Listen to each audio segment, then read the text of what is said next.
Let's see what the stew has for us today. Welcome to the Gnomecast, the Gnome Stew's tabletop gaming advice podcast. Here we talk with the other gnomes about gaming things to avoid becoming part of the stew, so I guess we'd better be good. Today we have a little bit of a special break here. Instead of Angie, you have me, Jared, the review gnome, and I'll be doing an interview for you today. Today we have a special guest on the Gnomecast. We're going to be speaking to Chris Spivey. Chris, would you care to let people know where they should know you from?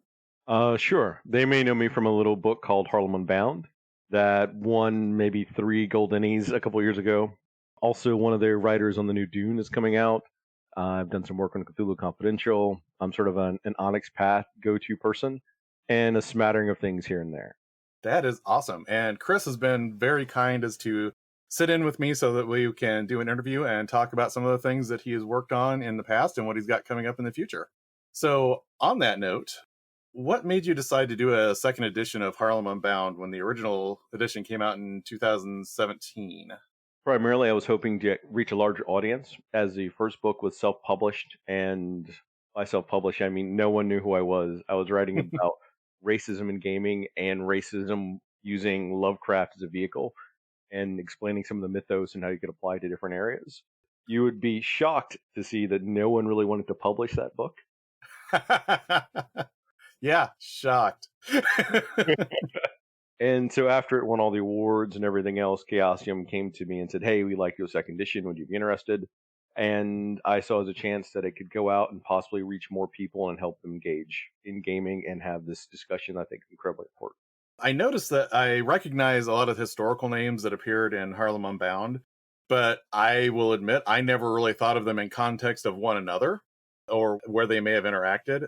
What do you think the context of the setting adds to the historical aspect of the book?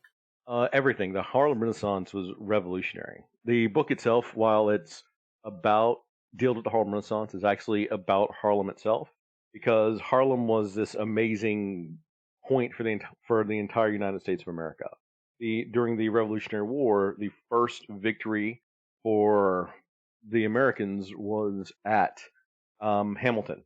Sorry, had a little bit of bourbon as we're having this. It was at Hamilton Range. And that was like our first real victory against the British. And that sort of like helped change the course of the war. It gave George Washington confidence that he was lacking. And so like I told the story of Harlem, and then I targeted on the Harlem Renaissance because that was a political, cultural movement that tried to change the world. And having all of those incredible geniuses there from all different sort of backgrounds, genders, sexualities, and everything in one spot is what our world almost is now. There's so many different types of people and everything else that you need to highlight and spotlight each and every one of them. That is, I mean, honestly, that really did amaze me because, and you highlight this in the book where, you know, people maybe lived in this place a few years later or in this place before that, but it never struck me how many people that I knew of in historical context lived there in that one spot, in that one place and time, and actually interacted with one another. And I am really glad that I had a chance to read this book because it added an amazing perspective to things that I didn't have. I like hearing that. And for me personally, there was a familial tie to it. My cousin was Zora Hurston. So I've always kind of, in one sense, lived with the Harlem Renaissance. It's always been like a part of my life growing up. So a lot of the history presented in the book kind of seamlessly weaves between fictional events related to the mythos and actual events. And it makes those historical sections feel a lot more engaging because you look out for, you know, where that shift happens, where all of a sudden it goes from the historical context to something a little bit more fantastical. What was your process for weaving this information in and out of the historical sections? Well, one of the reasons for it was that to be able to tell the history that we want to tell, we have to make it engaging to the reader. I could give you a textbook on the Harlem Renaissance and you'd probably fall asleep. But if we told it with someone a little bit of a fiction added to it, that helps keep you engaged with it while you're learning about these different things. And one of the things I told all the writers was that we're not just making an RPG book, we're making something that's going to educate people and move to the next step. But they need to constantly be reading and thinking to themselves, that is so cool. I need to go and look that up and see if that happened.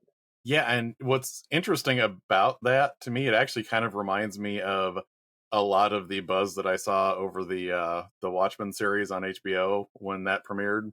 Oh yeah, and that was amazing. Now that people know so much about like the Tulsa riots and everything else. Hmm. So, a lot of Lovecraft's pattern, which we know Lovecraft was a racist and a horrible person, which I always like to get that disclaimer out there early on. But a lot of Lovecraft's pattern was that entire cultures of people of color have fallen prey to aiding the mythos. And for white protagonists, it tended to be like individual people or certain secret societies, but as a subgroup. So, in other words, it was sort of like it's individual for these people, but for this other group of people, it's intrinsic to them that they would fall prey to this. How did you challenge that assumption in Harlem Unbound?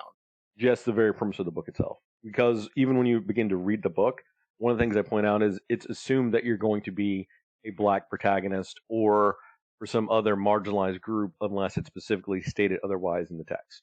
And by putting that in the very front, as soon as someone starts reading the book and they're going through the different sections of Harlem itself or like the people, they're thinking about how they're going to engage with those people or like this deep one they're going to encounter as a person of color.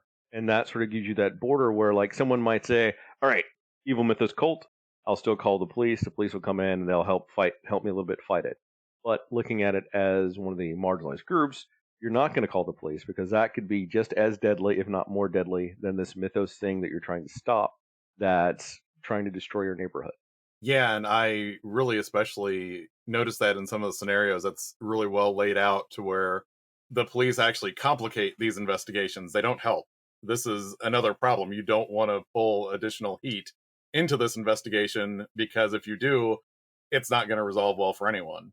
And it's not, it doesn't even have to be like that extreme where you could have like the police, how they're doing now, killing innocent black people on the streets.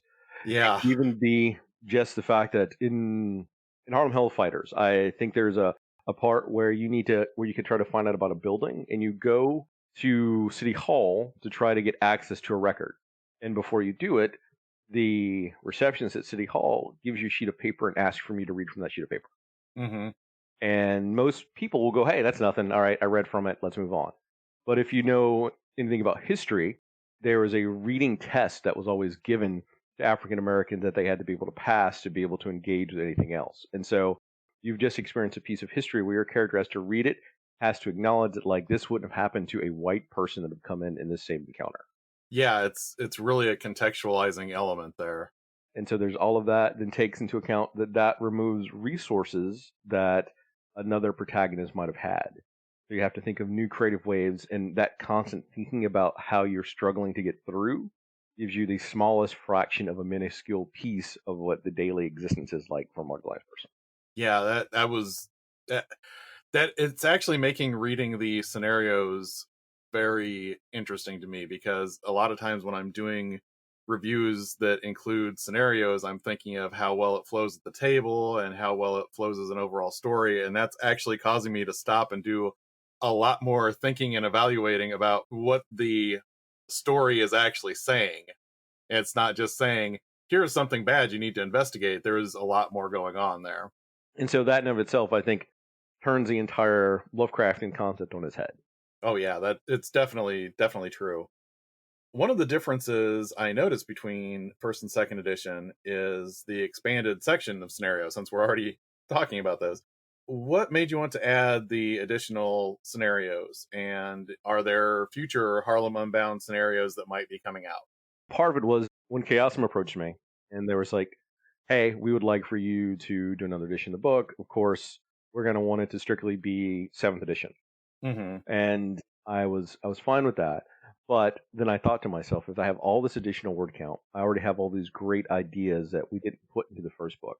What if I can get some other incredibly talented people to write some of them as scenarios? Then we can include those, and it gives people more of an epic campaign. Well, a non-linear campaign they could play throughout Harlem.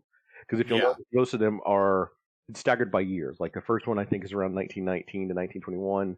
The next one's 22 to 23, and it goes like that throughout the six scenarios.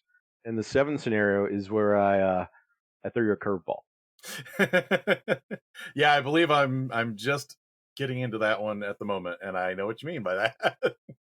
But since you've read a little bit of it, I can say that we send you back to the 1600s in Harlem, where the Dutch just recently lost again to the English, and so now there's that entire internal strife and conflict. While you're hundreds of years in the past, they're already pre-gens for the game, and there are a couple different ways you could do it. You could do one part of it as an ongoing campaign, or you could do it as a single session with those characters, and then you have to deal with an even greater threat in the future of Harlem. And I noticed there's even like a little bit of a hint about the time travel scenario with the windows and another scenario where you're looking into other times and can interact with people. So that was actually my tribute to cousin Zora, which is called Whispers of Harlem because it happens primarily in the Dark Tower, which was a chance to have all the different artists and actually let people go and interact with all these amazing people in one place. And there may be a link between the two scenarios where you could do something really cool. That's all I can say. I don't give spoilers, but There may I be will. time travel, but no spoilers. Well, let's come on. It's like River Song. I will say though that I really enjoyed writing Whispers of Harlem, and I think that is probably my favorite scenario that I wrote that I've written for it. Mhm. So, when it comes to specific game mechanics for this, the racial tension modifier really made me think about how characters that may not actively be um, the way that I was trying to frame this is that may not be actively performing white supremacist behavior, but are still influenced by their racism, still show that racism with this modifier. Would you care to discuss the mechanic and the thought process behind Well, all right, that's a little bit of a harder question. So one of it? the things to actually make the book, you have to have a lot of trust in the people that you're playing with, Hmm. and while that's really important, I was not comfortable having that be the only benchmark for the game. I wanted there to be a mechanical widget that keeper and players are both aware of, so that when a keeper is doing something, a player doesn't feel targeted by that keeper. They'll go, all right, so this keeper's character is dealing with me in this way, and these are the mechanical aspects that impact my character. That lets you remove yourself from it while you're still engaged with it. And so you get a little bit of metagaming, but it's not you being attacked in the encounter. Yeah, and I like the idea that even beyond just literally what it's doing mechanically is the fact that it is a rule. It introduces that this is a thing. It's almost like a meta pre-game discussion saying this is a thing that exists here. And one of the big perks, I think one of the examples I gave is how it works even if you're dealing with non-racist people. I think I use that, say for instance, you go to a party, you have maybe one marginalized investigator and a couple of white investigators. You go to a party, someone says that their wallet's missing. Hmm. When you leave, your friends may ask you if you took the wallet. They don't ask each other. They look at Hmm. you and ask you that question. While they're still your friends, they're not necessarily being overly racist. They still have those tendencies that society has reinforced on them that they themselves have not learned to move past. Having encountered that a lot myself. Yeah, and I mean it reminds me, and unfortunately we have a current contextual situation going on right now. It reminds me of people that I will see that don't understand why there are protests going on right now because they are not trying to actively be racist. They're just really obtuse about what's actually going on in the country, and it just doesn't sink in. And it also is a way to help sort of deal with how you have fair weather allies, which I'm with Hmm. you. I support you. Oh, drop a rain. I can't make the protest today, Bob. Yeah, or even and in the context of the game, like, well, I do think that this is a horrible thing that could ruin all of existence, but I also don't really want to employ you at my place of business. I really appreciate when very simple design elements can communicate a lot. So the original version of Harlem Unbound also had gumshoe rules incorporated into it. And I realize I understand since this was a Chaosium product, it wasn't going to necessarily do that same thing. But I also noticed that you've worked on Cthulhu Confidential for Pelgrane Press. How did your participation in that product come about? So I'm gonna take a few steps back since we touched somewhat on this during the scenario bit. But for me, when I first made the game, one of the most important parts was that you could have an entire rule book where you could play a game. You didn't need to buy any supplements or have anything else. Because growing up Right. in Alabama, I didn't have a lot of money. So if I was going to buy a game, I had to be very specific and targeted in doing that. And using the Gumshoe system let me have it's an entire Gumshoe core book, so you don't need anything else to play it, or you could use it as a supplement for Call of Cthulhu. I reread in the course of doing, writing up this review for Harlem Unbound Second Edition. I've been looking back through First Edition, and I just wanted to say your presentation of Gumshoe is very succinct and well summarized compared to how I have seen the rules when I first engaged with them. And I think it if I could be so bold, I would say it's actually probably a better introduction to the system than some of the bigger name Gumshoe products. Thank you. I can only take credit for summarizing it. The actual design and layout will have to go to Brendan Reese. I gave him a lot of text boxes and a lot of words. There were many late nights of him cursing me and my love, my verbosity. I think that's a general game design issue with a lot of people though. But he made it look incredibly neat and crisp, and it made all the letters, all the words, and everything pop out. And so, Mhm. very pleased with it. But for Cthulhu Confidential, a million years ago at Gen Con, the thing that we're not doing this year, I went up to Robin Laws and I said, "Hey, Robin Laws, you've never met me, but I have this brilliant idea about equality in gaming." He said, "You know what? You're not the first person. Here's some contact information for me." And about a week or two later, we Skyped for maybe 2 hours and we bantered back and forth. And he introduced me to Kat and Simon, who own Pelgrane. Mhm. And they had me write an adventure for Out of the Woods. And I get to write about the cool 1930s adventure about this integrated group of people that work for like the agricultural department dealing with horrors in Vermont. And they liked it enough that when they were getting ready to do Cthulhu Confidential, they wanted to have diversity of characters. Mhm. So Robin was writing Dex, who is a grizzled old white dude in the 30s in LA, doing the Mhm. Seamus thing. Ruth was writing a, I think, late 20s, early 30s journalist in New York, Viv, who, if you ever watching the old His Girl Friday movies, that sort of genre, Mhm. get into that with a little bit more detective in it. So it's really cool. Yeah. And then they came to me and said, "Hey, we'd like for you to write a character." And I was like, "Cool. I have this great idea for this spy set in the 70s." And they're like, "No." It's like, it's a rift on Bond. And they're like, "No, no, no, no, no, no. So what's your next idea?" It's like, "All right. You want a more serious take." I had all these gadgets, though. Like lots of laser cufflinks. And so instead, then I went back and I looked at some of my own time in the service, and I came up with Langston, who was a World War II vet that gets injured in the war and goes back, and the entire course of his scenarios all happen in wartime DC in the 40s. Mhm. So you've got a black wounded vet trying to make a living in DC, and the thing is, he's a scientist. So it adds an extra level of complexity that he is too smart to be doing the work that he gets to do 1 day a week. So he's Mhm. supplementing his own income by taking cases to help other people in the community. And they really love that idea, and so I got to write 4 of those, and I think that is one of the things that I am most proud of. I have the Cthulhu Confidential books. I have not had a chance to read through them yet, but it's an interesting concept, but I haven't put as much effort into looking at them yet because I haven't really had as much opportunity to play one-on-one with anyone. But they were definitely on my list of things to acquire. So they are on the hard drive with all of the other electrons worth of gaming stuff that I haven't gotten a chance to look at yet. If you read them in order, you see that there's kind of a narrative to them, but they can also be Hmm. played in any order.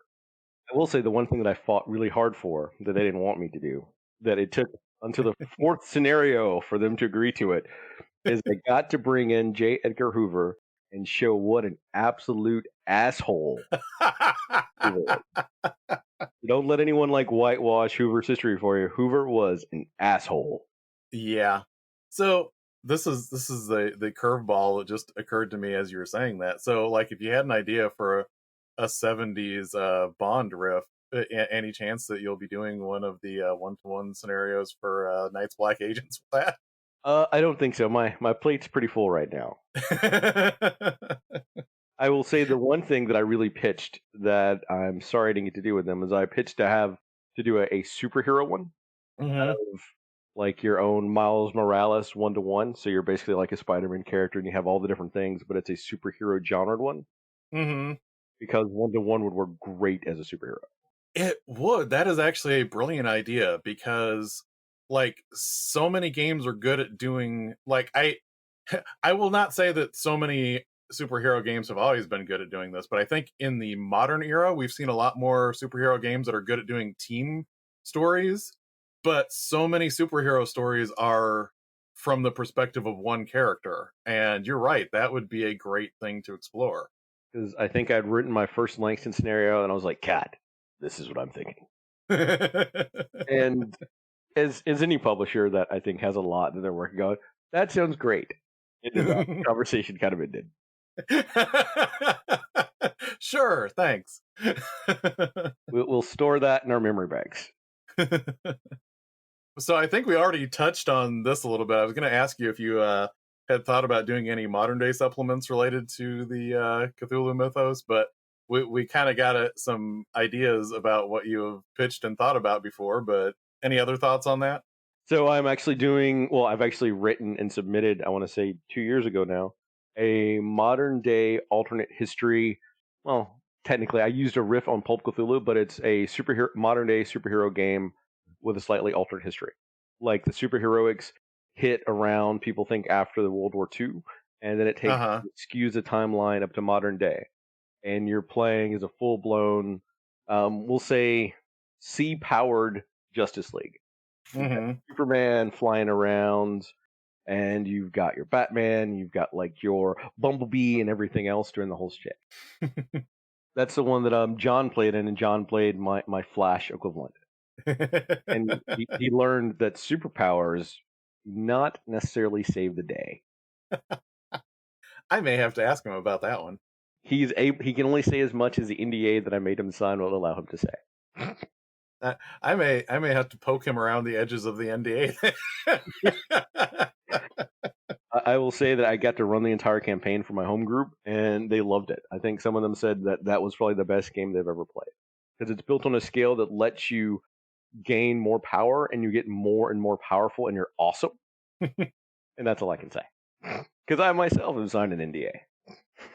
Okay. Well, I am very interested in this because, like, I am an easy mark for anything superhero related. So I will be eagerly awaiting that. And speaking of things I'm eagerly awaiting, you have Haunted West coming out. That's what I've And been working on today. and I jumped on that Kickstarter rather quickly because what's funny is when I originally thought of the question I wanted to ask you here, I don't think I phrased it right myself because I was about to say I was never comfortable running a Western game, but I think it's actually the opposite. I didn't like how comfortable I could have been running a Western game with the way a lot of Western games frame Western history. And because it's either too easy to frame things as good guys and bad guys or be very reductive of what the West actually looked like. So, what is different about Haunted West? Context. Everything the one of the watchword for the writers was that we need context. Like everything, there's an actual story to each piece of history that's going on. No one's done just all one thing or the other. I think one of the best examples I can give off the top of my head in something that we had to fix in the book from a different writer is that there was an outlaw whose father was a Buffalo soldier and he left the family. And so, like, the writer only put his father left them, and that was it. And I'm Yeah. like, that's not right. And I go because I'm double checking all the facts, every single thing that everyone puts in the book. And when you go back and look, it turns out that his father was engaged in one of the biggest gun battles in the state with a whole slew of races that came and said, hey, if you all don't leave, we're going to lynch you tomorrow. And there was a massive gunfight that ensued. And to protect his family, he had to flee the area. Yeah, that is a much different context. So there's the context is to it, and I want to make sure that we actually tell the actual history of the West. The actual history of the West is incredibly diverse. There is all sorts of different cowpokes from different backgrounds and everything else. I want to make sure that we touch on the LGBTQ parts because a lot of the different cowboys and girls and everyone else engage in lots of different sort of relationships. And that's not presented in history. The fact that a lot of the First Nations peoples, what they did isn't properly presented in history. It's all about going out and shooting and killing them. And that's not the story we're telling. We're telling the actual history as it happened, with all the good parts, the bad parts, and the really tough things for each group that has to deal with. And on top of that, I'm layering an alternate history on part of the world where the Reconstruction doesn't fail. If the Yeah. Reconstruction had worked, that changes the entire course of the world. Yeah, and I'm really fascinated to see that aspect of it. And I released a short blurb of a timeline for it, I think, a few months ago, the Kickstarter backers. Hmm. Yeah, and I I know this will probably be blasphemous to people of a certain age, but I didn't start liking westerns all that much until the more modern era, where people were saying, "Hey, maybe not every white protagonist should actually be a good person, and maybe we should show their flaws and how badly they screw things up." But I'm pretty excited about it. It's the biggest undertaking for a project I've done to date. Because not only that, we're also building a brand new system from the ground up, Hmm. which is in of itself is an arduous undertaking. I think I can imagine that's pretty daunting. so. I'm excited about it. I'm still really nervous because we're still working out some of the things, and with the impact of COVID and what's going on right now with martial law being declared in some places, the police shootings, it has Yeah. impacted timelines, work ability, and a slew of other things. Yeah, definitely. I originally had started this process of reviewing Harlem Unbound Second Edition, which is what led to this interview, several weeks ago, and there have been underlying problems for a long time, but the overt realities of things have changed a lot in the last few days. So if you are watching this or watching, no, no one is watching this. Don't watch a podcast. It's boring.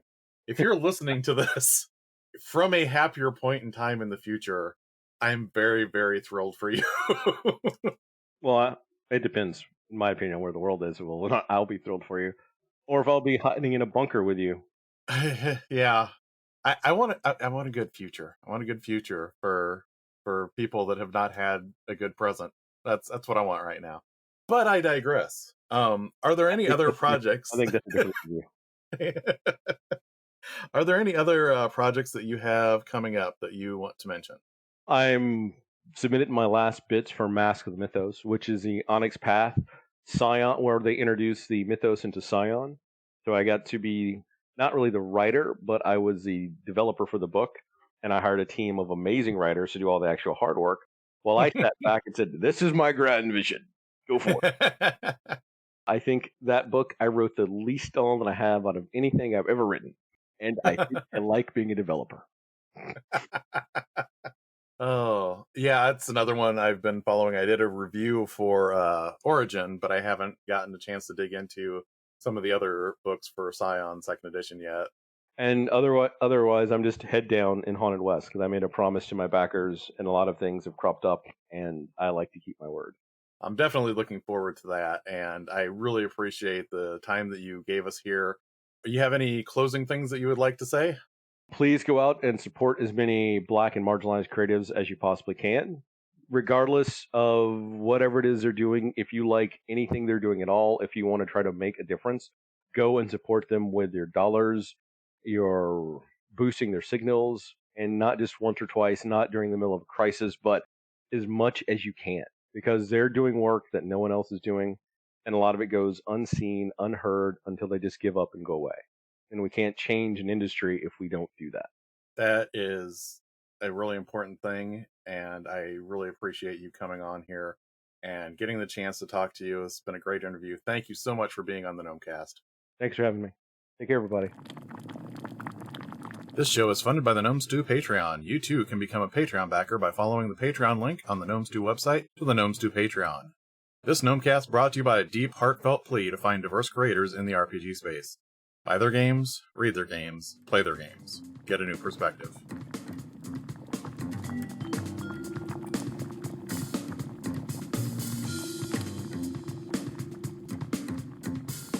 Gnomecast is hosted by Misdirected Mark Productions, the media arm of Encoded Designs.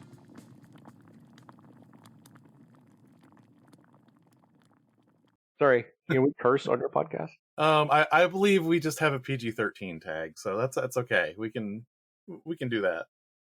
I won't pull out the other words I had in mind then.